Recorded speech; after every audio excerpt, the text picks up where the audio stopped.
दोस्तों, हमारे समाज में महिलाओं की स्थिति बड़ी विचित्र है। बात करते हैं एक परिवार में बेटी के जन्म से। कुछ अपवादों को छोड़ दे तो आज भी कई परिवारों में बेटी को बोझ समझा जाता है, और जहां ऐसा नहीं भी होता वहां भी अक्सर बेटियों की परवरिश इस सोच के साथ की जाती है कि एक दिन उन्हें पराया धन बनकर किसी और घर जाना है।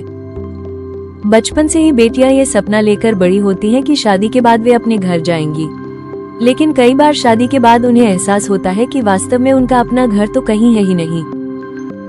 कैसी अजीब विडंबना है ये। कुछ परिवार बेटियों को पढ़ाते हैं, उन्हें आत्मनिर्भर भी बनाते हैं, लेकिन विवाह के बाद कई महिलाओं को अपने सपनों और जिम्मेदारियों के बीच चुनाव करना पड़ता है। कुछ अपने करियर से समझौता कर लेती हैं और कुछ दोहरी जिम्मेदारियों के बोझ तले दबती चली जाती हैं।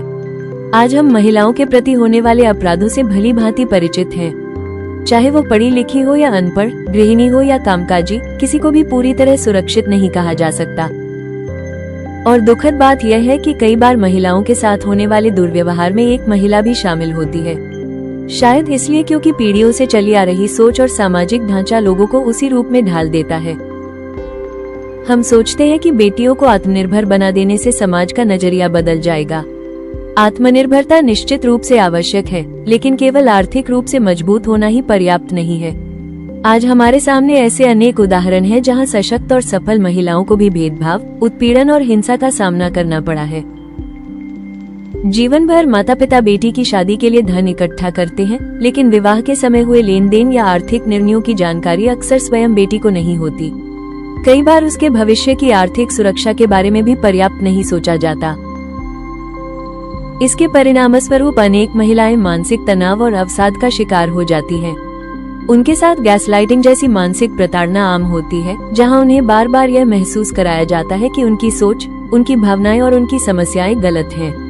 अगर आप गैसलाइटिंग के विषय में विस्तार से जानना चाहते हैं तो हमें कमेंट में जरूर बताइए।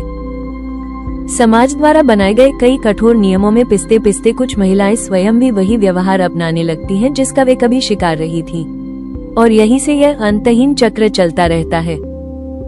हम शायद इतने व्यस्त और संवेदनहीन हो चुके हैं कि दूसरों की भावनाओं को समझने की बजाय अपनी सुविधाओं को अधिक महत्व देने लगे हैं। समय आ गया है कि हम बेटियों को केवल पढ़ाएं ही नहीं, बल्कि उन्हें सम्मान, निर्णय लेने की स्वतंत्रता, आर्थिक जागरूकता और भावनात्मक सुरक्षा भी दें, क्योंकि किसी भी समाज की प्रगति का सही पैमाना उसकी महिलाओं की स्थिति होती है।